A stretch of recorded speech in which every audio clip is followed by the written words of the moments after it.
How to see first messages on Instagram without scrolling. Hi everyone, this is Kate and welcome back to another video, and in this video we will see how we can see first message on Instagram without scrolling. So without any further delay, let's get started. First of all, open up the Instagram application in your mobile device and make sure that you're logged in.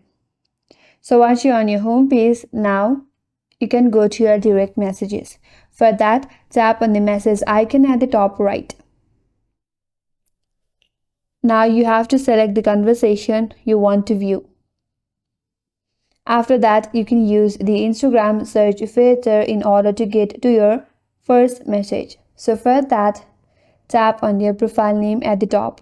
Here, tap on the search icon. Now, in the search bar, type the keywords or phrases from your first conversation to locate the earlier messages quickly.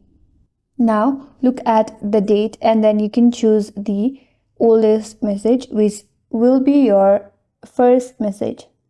So, using the Instagram search filter, you can see the first message without scrolling all the way back manually.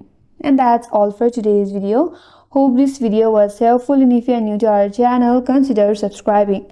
Thanks for watching and stay tuned for more videos.